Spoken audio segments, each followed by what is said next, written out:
안녕하세요, 동포 여러분. KBS 한민족 방송 보고 싶은 얼굴 그리운 목소리 이소연입니다. 한창 바쁘게 지낼 때는 꽃이 피는지도 모른 채 지나가 버립니다. 그러다가 정신을 차리고 보니까요, 어느새 꽃은 지고 파랗게 자연이 변해 있더라고요. 요즘 마치 제 모습 같습니다.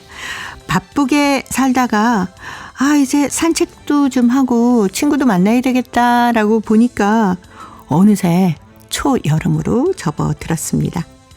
잠시 머물렀다 가는 계절의 속도에 내가 따라가지 못했네 라고 생각을 하며 초록에 정말 감사를 했었는데요.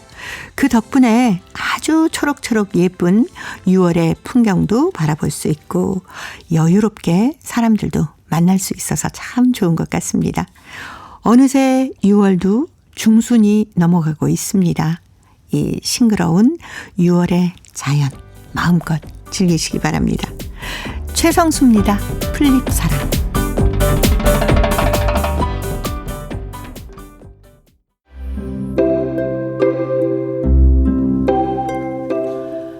동포 여러분의 편지 사연으로 함께하는 시간입니다. 행복우체통 화요일에 편지 손님 홍익대학교 글로벌 경영학과 전춘화 교수님 나오셨습니다. 어서 오십시오. 안녕하세요.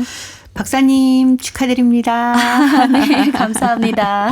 네, 저처럼 계절이 가는지도 모르고 박사 논문 쓰시느라고 얼마나 수고하셨습니까? 맞아요. 올해는 작년도 바빴지만 올해는 특별하게 정말 1월부터 지금 6월이잖아요. 네. 어떻게 지나간지 모르고 꽃이 피었는지 지었는지 나무에 네. 이파리 제가 기억에는 나무에 아무것도 안 자라는 시기인데 다시 네. 보니까 벌써 여름이 됐네요.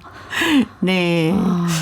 이제는 전춘하 교수님이 아니라 전춘하 박사님 이렇게 그 어려운 걸 해내셨습니다. 그냥 이제 한번 영혼을 갈아봤습니다. 갈아 넣고 공부하고 근데 이게 하다 보니까 또 네. 재밌기도 하고 예. 처음에 너무 힘들었는데 그 힘든 과정을 겪고 나니까 뭔가 또 재미가 있습니다. 예. 네. 어떤 걸로 박사 논문을 쓰셨습니까? 저는 지금 중국에서 굉장히 근래 와서 좀 사람들이 많이 관심 있는 창업 아이템인데 네. 온라인 플랫폼 창업입니다.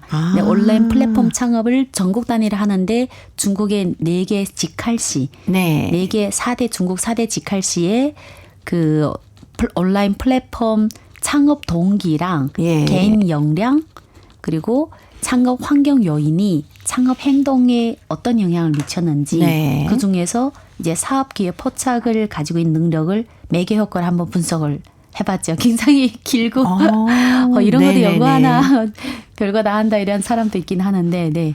굉장히 네. 간단한 내용을 가지고 꽤 오랫동안 많이 이렇게 연구하고 네.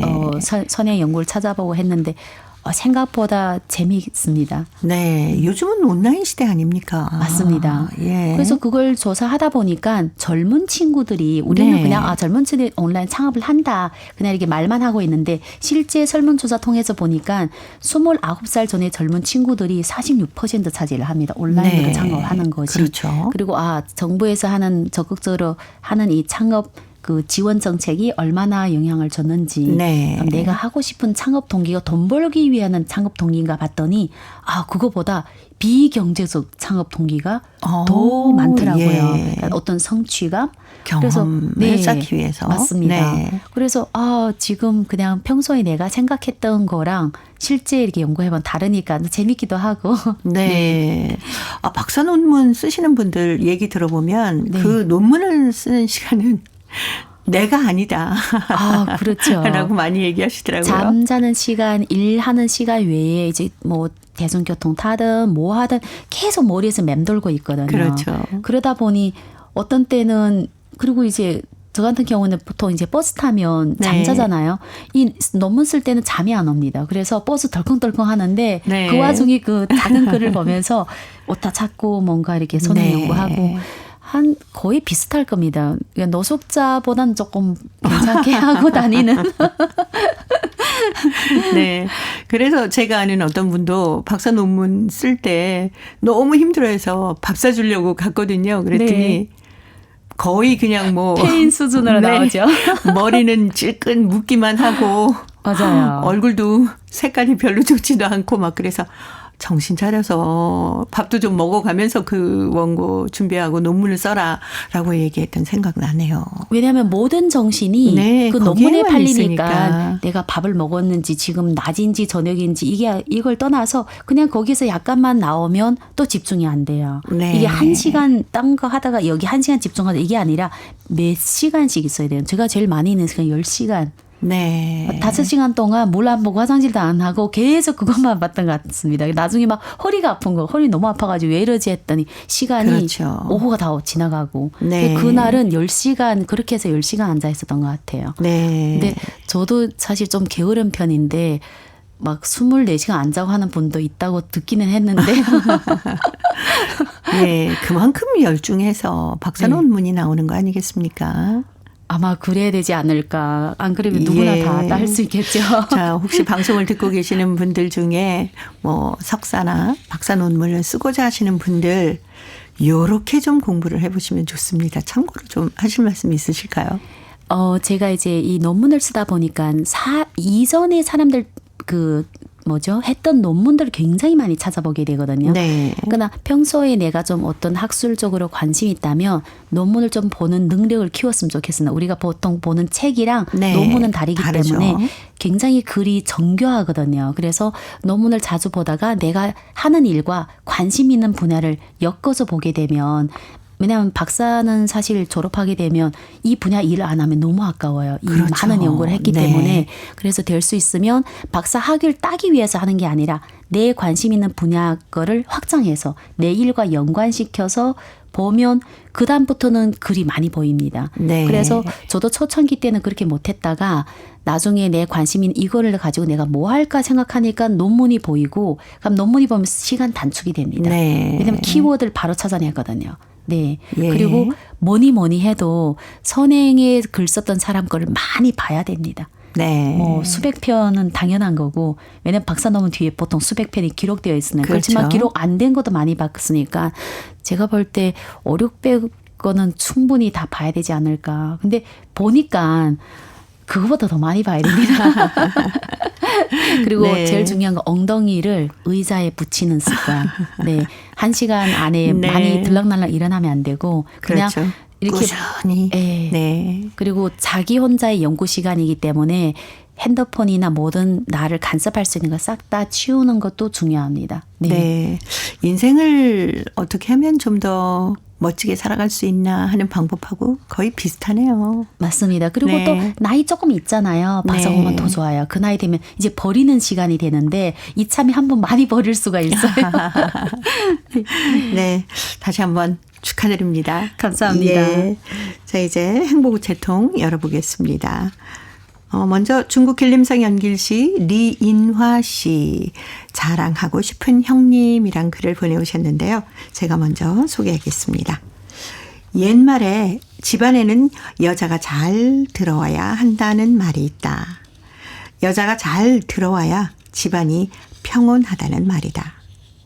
1973년 내가 14살 되던 해 23살 꽃나이로 우리 리씨 가문에 시집온 나의 형님은 성격이 쾌활하고 말수가 적으며 마음씨가 무던한 여자였다. 시누이와 시동생들 줄줄이 달린 우리 가문에 맏며느리로 들어온 형님은 시집온 그날부터 고생문이 열렸다. 아버지가 일찍 세상을 뜬 우리 집안에서는 오빠와 형님이 가정의 중임을 떼매야 했다. 몇 년 후에 오빠가 일터를 옮기면서 형님은 조양천 시내로 올라가 살림을 차렸다. 마침 그때 작은 남동생이 추천생으로 조양천 중학교에 입학하게 된지라 형님은 작은 남동생을 데려다가 함께 키웠다. 오빠의 39원밖에 안 되는 쥐꼬리만한 로임으로 먹고 살기도 빠듯했을 텐데 형님은 한 푼이라도 쪼개가면서 남동생을 고중까지 졸업시켰다. 큰 남동생은 또 농사를 지으려고 했으나 손에 쥔 것이 아무것도 없었다. 형님은 돈 2,000원을 내놓으면서 소를 사라고 했다. 형님은 모내기철부터 가을까지 일손이 딸리는 시기면 시골에 내려와서 큰 남동생을 도와주었다. 그뿐만 아니라 형님은 우리 두 시누이들도 무척 아끼고 사랑해 주었다. 형님의 따뜻한 사랑으로 우리 두 시누이는 형님을 무척 따랐다.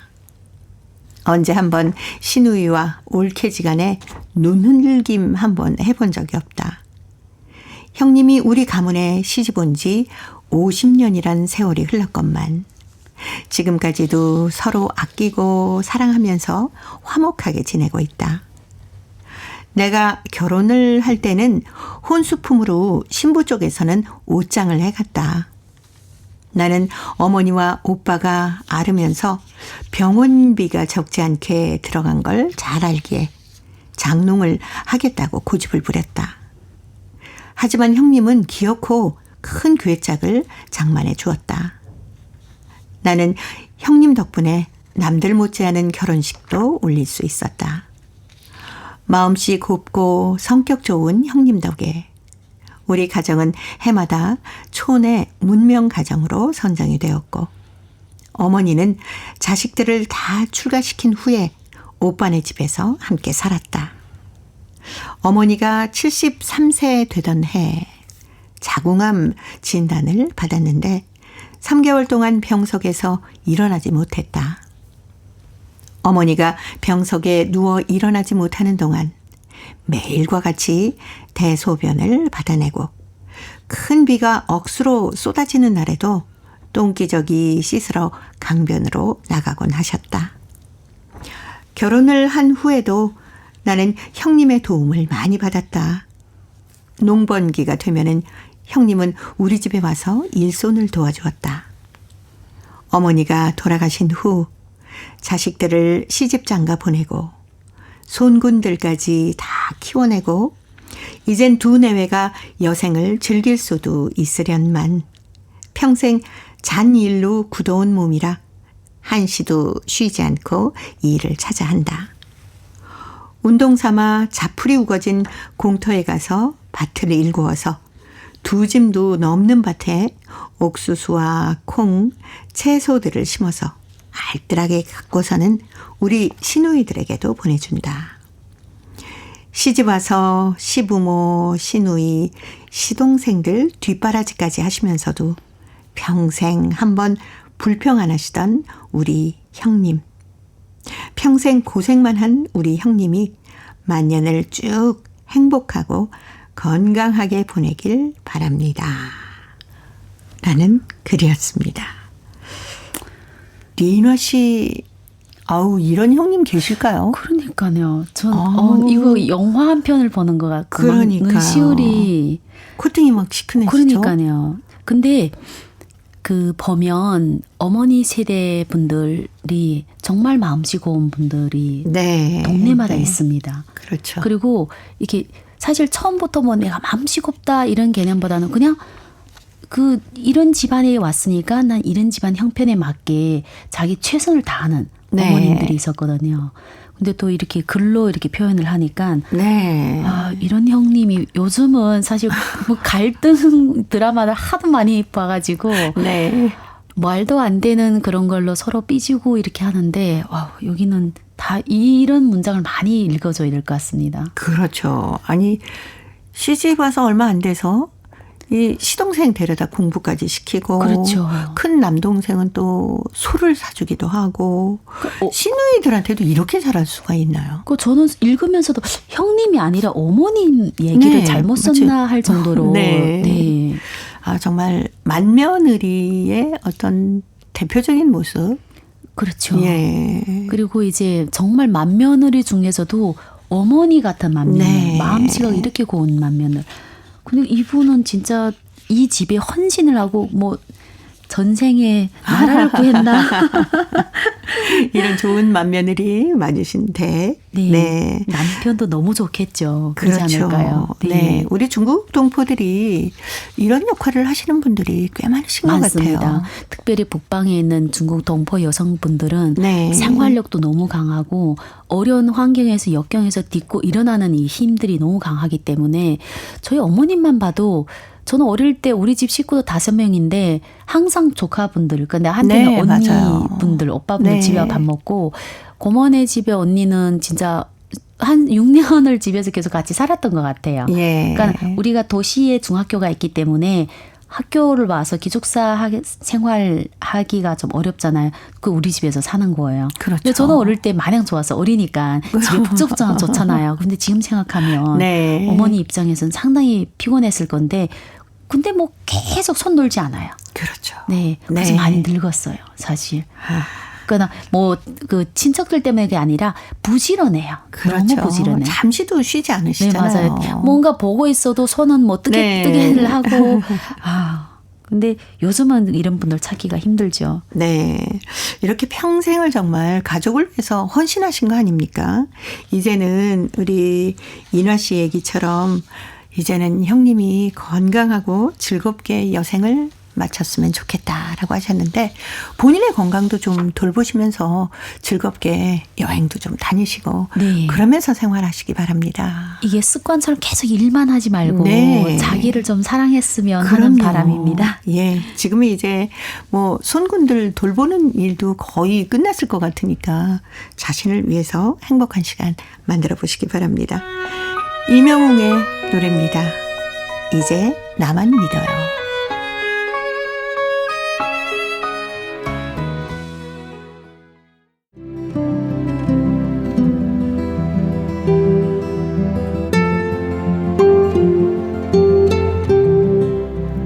동포 여러분의 따뜻한 사연으로 아름다운 추억을 만들어 드립니다.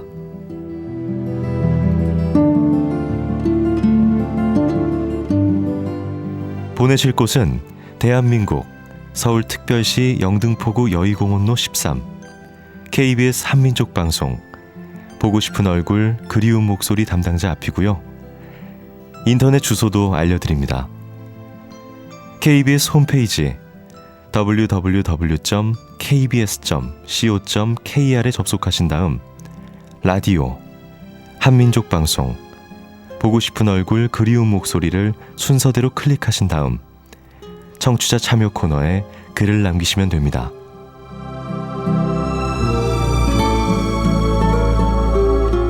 정다운 이야기와 아름다운 음악이 있는 보고 싶은 얼굴 그리운 목소리 동포 여러분과 늘 함께하겠습니다. 화요일의 행복우체통 홍익대학교 글로벌 경영학과 전춘아 교수님과 함께하고 있습니다. 자, 오늘 두 번째 사연 중국 길림성 연길시 황인윤 학생이 보내왔습니다. 나의 친구 책이라는 글인데요. 전춘아 교수님이 소개합니다. 나한테는 내가 잘못할 때 내가 걱정거리가 있어서 낑낑거릴 때 친구랑 싸움을 해서 씩씩거려 화가 났을 때 나를 도와 문제를 해결해주는 착한 친구가 있다. 요 며칠 한국 간 엄마 생각, 아빠 생각 때문에 머리가 복잡한 나는 도서관에 가서 책을 골라주고 집에 와 책을 읽기 시작하였다. 고민거리가 슬픈 일이 있으면 아주 큰 무덤을 파서 큰 소리로 외친 다음 흙으로 꽁꽁 덮어두면 속이 풀린다는 글이 머리에 쏙 들어왔다. 나는 번개같이 마당으로 뛰어나가 자그마한 구덩이를 팠다. 고민들아 썩 물러가라. 큰 소리로 외치면서 흙으로 꽁꽁 덮어놓았다. 가슴을 꼭 채운 답답하던 마음이 다 시원해졌다. 토끼처럼 깡총깡총 뛰어 올라오는데 싱글거린 날 보고 선생님께서 이하하며 물어보았다. 아니 무슨 일을 하고 와서 기분이 싹 다 변해졌을까? 비밀. 다음날 아침 친구들에게 이야기해줬더니 몇몇 친구들이 오늘 당장 해봐야겠다며 밖으로 나갔다 들어오더니 역시 벙글거렸다. 이렇게 기쁨을 더하고 슬픔을 나누어주는 친구. 책이 있어 나는 참으로 행복하다. 앞으로 친구랑 절대 떨어지지 않을 것이다. 네. 정말 책은 생각할수록 어쩌면 말없이 내 곁에 있어주는 좋은 친구 아닙니까? 맞습니다. 예. 물론 친구들이나 가족분들이 내 문제를 고민 이거 들어주고 해결해 줄 수도 있지만 계속 나한테 맴도는 나만의 방법이 필요하는데 그렇죠. 그렇다고 가족분들이 꼭 내가 필요한 말을 해주는 건 아닌데 책은 정말 말없이 제일 중요한 건 말이 없어요. 말이 없어요. 말이 참견도 하지 않고요. 사실 어떤 때는 고민이 있어서 친구 만나면 좀 이따 친구가 귀찮거든요. 그럴 때 말을 할 수는 없잖아요. 지금은 아까는 필요했는데 5분 전에 필요했는데 5분 후에는 없으면 좋겠다. 이렇게 얘기할 수 없는데 책은 달라요. 그리고 또 내가 생각할 기회도 주잖아요. 그렇죠. 네. 예. 그래서 책을 친구로 삼는 친구들은 참 좋은 것 같습니다. 예. 사실 머리가 복잡하고 막 이럴 때, 이 책을 한번 읽어볼까 하고 꺼내서 열고 몇 장을 넘기고 나면 그 고민은 어디론가 사라지고 책에 집중하게 되잖아요. 맞아요. 그리고 책이 친구뿐만 아니라 정말 다양한 역할. 내가 어떤 슬픔도 방금은 이것처럼 화가 나잖아요. 근데 어디다 할 수 없는데 책에서 이런 말 했네 해봤더니 좋다. 이거는 사실 친구 아니라 선생님 지도자 역할을 했으니까 모든 그래서 학교 때 항상 얘기하는 게 교과서 외에 책하고 많이 친해져라. 맞아요. 책에서 정말 많은 것을 가져다 줄 수 있다. 근데 요즘 친구들은 영상 보는 시대라서 조금 안타깝기만 합니다. 그래서 요즘에 1년에 책을 한 권도 거의 안 읽는다. 막 그래서 안타깝다라는 소식도 많이 제가 전해드렸었는데 어릴 때부터 책과 가까이 하는 습관이 제일 중요한 것 같아요. 이제 필요해서 책을 도구로 삶을 때는 공부인데 만약 내가 이제 어릴 때부터 책하고 습관적으로 책 들고 있는 친구는 어른 돼도 책을 들고 있고 2007년도에 제가 한국에 처음 왔을 지하철 탔을 때 놀란 게 책을 보는 사람 엄청 많았거든요. 근데 지금은 책을 보는 사람 찾기가 힘들어서 아쉽습니다. 스마트폰 보고 있죠. 네, 맞습니다. 물론 거기에 여러 가지 책을 대신할 수 있는 것들이 많이 있긴 합니다만은 그래도 종이 책이 주는 느낌은 느낌은 다르거든요. 여러분은 요즘에 어떤 책을 읽고 계신가요? 여러분 읽고 계신 책도 이런 책입니다 하고 보내주시면 저희도 함께 읽어보도록 하겠습니다. 정동원의 친구야 들으면서요. 홍익대 글로벌 경영학과 전춘아 교수님과는 또 다음 주에 뵙겠습니다. 고맙습니다. 감사합니다.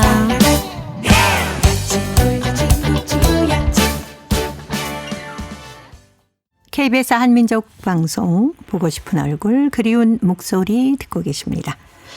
자, 이제 동포통신원들과 전화를 연결해서 여러분 계신 곳에 새로운 소식 전해드립니다. 통신원 리포트인데요.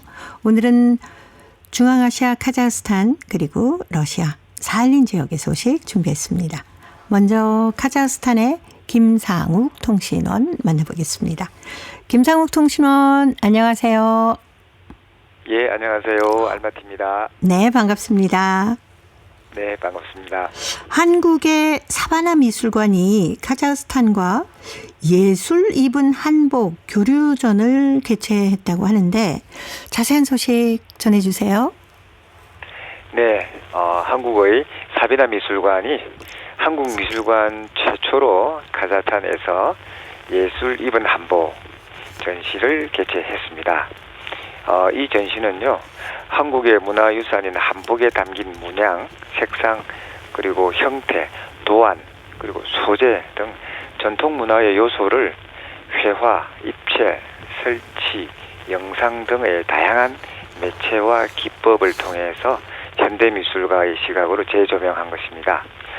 이 전시는 이번 달 23일까지 카자흐스탄의 수도 아스타나에 있는 초대 대통령 박물관에서 열리고요.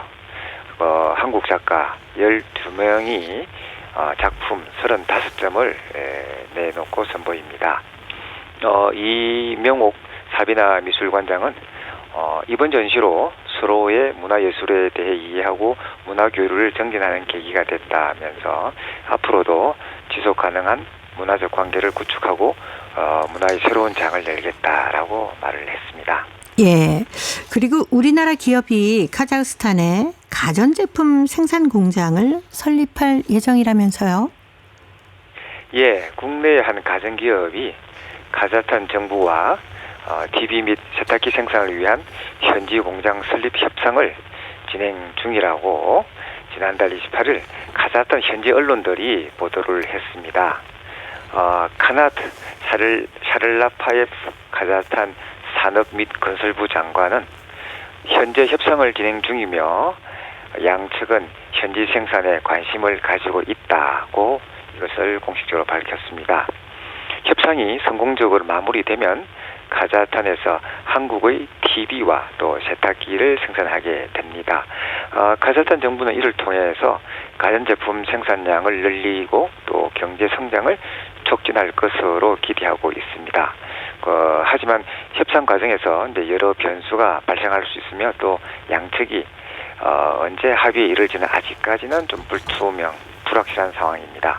카자흐스탄 정부는 한국 가전업체의 현지 생산 유치를 통해서 외국 투자 유치 그리고 일자리 창출, 기술 이전 등을 기대하고 있습니다. 향후 양측의 협상 진행 상황에 지금 기추가 주목되고 있습니다. 예. 그리고 카자흐스탄이 한국에 분퇴비를 수입한다면서요? 예. 카자흐스탄이요. 한국 남원시에 소재한 한 영농조합 법인으로부터 가축 분퇴비 입상 제품을 수입하게 되었습니다. 지난달 24일에 선적된 첫 선적 물량은 40톤인데요. 이 카자흐스탄에 이제 이렇게 수입되어져서 알마티 근교에 있는 대단히 딸기 생산 단지에 공급될 예정입니다. 이번에 수입되는 퇴비는 국내의 한 영농 법인이 지난 2017년 그러니까는 가축분 퇴비에 미생물 균주를 접목하는 기술을 개발하여 이제 특허를 받은 것인데요. 네. 가축분 퇴비 입상은 냄새가 없고 또 실제로 농사를 짓는 분들이 사용하기 편리하면서 비료 효과가 아주 높은 제품이라고 합니다. 네. 오늘 카자흐스탄 소식 여기까지 듣겠습니다. 김상욱 통신원이었습니다. 소식 감사합니다. 네, 감사합니다. 자, 이어서 러시아 사할린으로 가보겠습니다. 배순신 통신원 만나볼까요? 배순신 통신원 안녕하세요. 안녕하세요. 반갑습니다. 네, 반갑습니다. 유즈노 사할린스크시 한인회에서 김밥 요리 교실을 열었다고 하는데 자세한 소식 전해주십시오. 네, 얼마 전에 사할린 한인 유신 사할린시 한인회에서 빅토리아 유신 사할린 비영리 단체 회원들을 초대해 김밥 요리 교실을 열었는데요. 이날 마스터 클래스를 진행한 김 스위트라너는 우선 김밥의 기본 종류, 만드는 법, 재료 등에 대해 간단히 소개하고 직접 만들기에 나섰습니다. 장애아 오마들을 위한 요리 교실은 이번이 처음이 아닙니다. 사할린 한인 시한인회에서 이미 몇 달간 함께 활동 중에 있습니다. 주최 측은 장애인의 엄마들의 정신적, 육체적 건강을 위해 반드시 기분 전환이 필요하다는 목적으로 여러 활동을 펼쳐왔다고 전했습니다. 부모가 건강해야 아이들이 건강도 잘 지킬 수 있습니다. 또한 사할린 한인 시한인회에서는 같은 사람들 장애인 축제 일환으로 빅토리아 단체가 개최한 박람회에 적극 참가했으며 어버이날에는 시한인회에서 75세 이상 어르신들을 위해 점심 명정상을 장만하고 이들이 즐겁게 시간을 보낼 수 있도록 최선을 다했습니다. 네. 자, 사할린 소식 오늘 여기까지 듣겠습니다. 소식 잘 들었습니다. 네, 감사합니다. 네, 고맙습니다. 유즈노 사할린스크시 한인회에서 회원들을 초대해서 김밥 요리 교실을 열었다고 합니다. 김밥의 기원, 종류, 만드는 법, 재료 등에 대해서 간단히 먼저 소개를 하고 직접 만들었다고 하는데요. 장애아 엄마들을 위한 요리 교실은 이번이 처음이 아니라고 합니다. 장애인의 엄마들이 정신적, 육체적 건강을 위해서 반드시 기분 전환이 필요하다는 목적으로 이런 활동을 펼쳐왔다고 하는데요. 부모가 건강해야 아이들의 건강도 잘 지킬 수 있겠죠. 또 사할린 한인 시한인회에서는 사람들, 같은 사람들, 장애인 축제의 일환으로 빅토리아 단체가 개최한 박람회에도 적극적으로 참여를 했고요. 어버이날에는 시한인회에서 75세 이상 어르신들을 위해서 점심 명절상을 장만하고 이들이 즐겁게 시간을 보낼 수 있도록 모두가 힘을 모았다는 사할린 지역의 소식이었습니다. 자, 이제 퀴즈를 통해서 대한민국의 역사와 문화까지 배울 수 있는 퀴즈 한마당 이어드립니다. 동포 여러분과 퀴즈로 하나 되는 시간. 퀴즈 한마당. 야야, 날 이래 가물어 왜 문자노? 아이고 한숨 좀 그만 쉬라카. 그래 한숨 쉰다고 뭐 안 오던 비가 내리는 것도 아니고. 고추 모종 말라가는 걸 보에 내 맴이 타들어간다 안카이. 그 물 준 지 얼마 안 됐는데 벌써 땅이 바짝 말라버렸다 아이가. 이래 가다가 올해 고추 농사는 다 클렀다 안카이. 아이고 그 어메만 속 타는 거 아니라 카이. 내 속은 더 탄다 안카나. 속상한다고 슬퍼 마시는 거 아니지?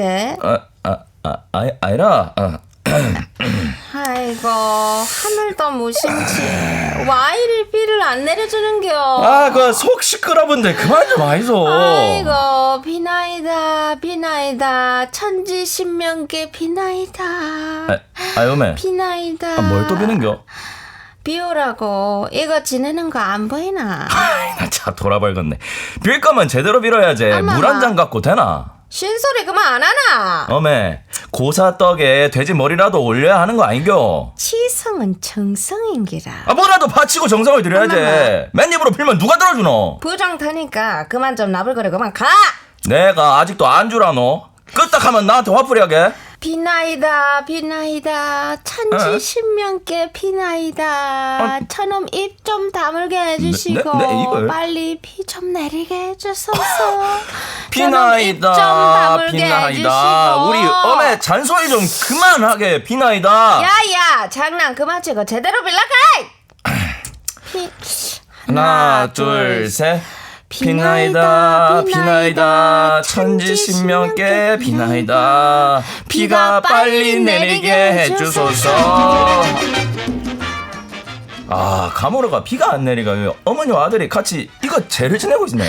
그러게요. 빨리 비가 내려서 올해 농사가 대풍이 들었으면 좋겠네요. 이 하지가 지나도록 비가 오지 않을 경우 비가 오기를 바라면서 지내는 제사를 말합니다. 이것을 무우제 한제 수제사라고도 합니다. 맞네. 이것의 반대말은 비를 멈춰달라고 지내는 기청제입니다. 이것의 역사는 인류의 역사와 같이 간다고 해도 과언이 아닐 정도로 오래됐는데요. 전 세계 곳곳에서 이것을 지냈습니다.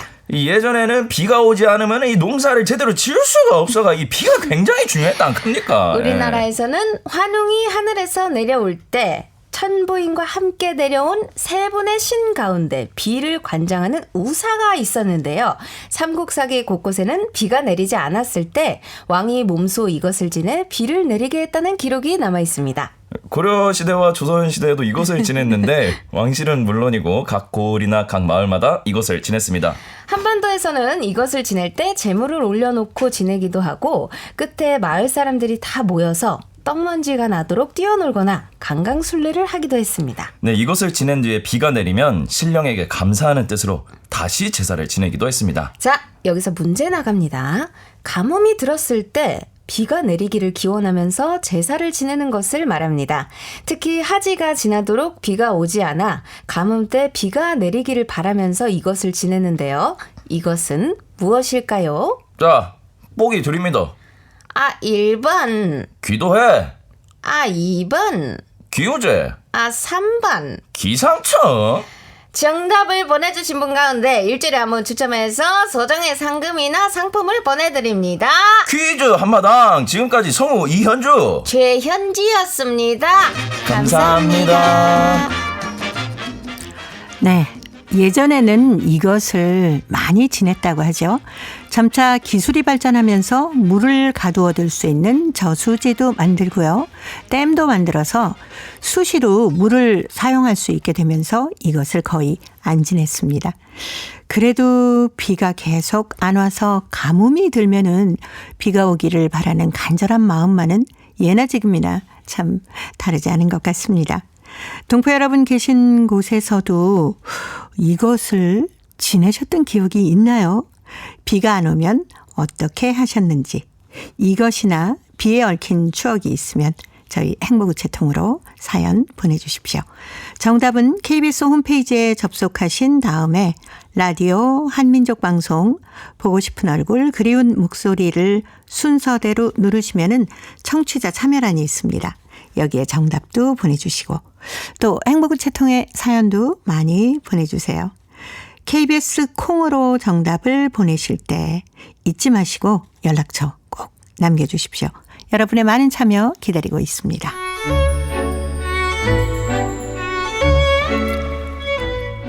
고려인들의 역사를 재조명하고 그들의 삶의 애환을 살펴보는 시간, 고려인 이야기. 사단법인 고려인 마을 역사유물전시관의 김병학 관장님 전화로 만나보도록 합니다. 관장님 안녕하세요. 네, 안녕하십니까. 네, 지난 시간에 저희가 그 스탈린 이후에 발표가 많이 된 고려인 한글 문학에 대해서 살펴봤습니다. 당시에 정말 많은 작품들이 나왔네요. 예, 사실은 단행본으로만 하면 15권이지만 또 여기에 싣지 못한 분들은 아예 그 러시아어로 번역해갖고 펴낸 단행본들도 여러 권 있습니다. 네. 예를 들어서 정말 고려인 중에 최고의 이야기꾼이라고 할 수 있는 강태수 같은 그 시인은 시도 쓰고 소설도 썼는데 이분은 연해주에서부터 이미 한글 문학의 시전 포석 조명희가 눈여겨둔 이 전도 유망한 작가였는데 37년에 12월에 강제주된 이후에 밭갈더나 씨에게라는 그 시를 써갖고 피로화 사건을 일으켜서 네. 정말 21년 동안이나 탄압을 받았던 대표적인 작가인데 이런 분은 사실은 그렇죠. 이런 분은 21년 동안 이 고려인들 속에서 떨어져서 시베리아에서 살다 보니까 연계가 없어서 이분은 그 훌륭한 작품을 많이 썼음에도 불구하고 작품집을 낼 수 있는 기회를 못 얻었죠. 예. 그래서 나중에 또 이런 분들은 다른 경로를 통해서 러시아어로 아예 번역이 돼가지고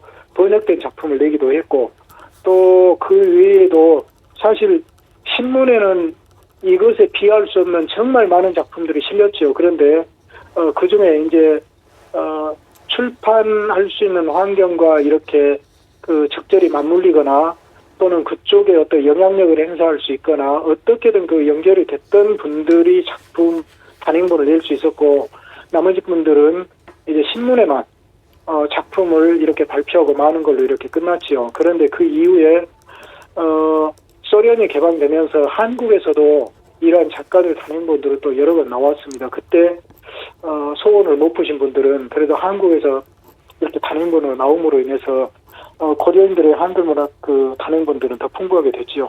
예. 당시 그러면은 중앙아시아 지역의 출판 환경은 어땠습니까? 사실은 우리가 그 발행된 단행본들의 그 발행 연도수를 보면 출판 환경을 대충 짐작할 수 있거든요. 예. 사실은 이제 58년에 첫 시작은 했지만은 그 뒤로 이제 한참 지나가지고 1964년 그리고 1971년 사실 이때까지는 굉장히 발행하기가 어려웠다는 거죠.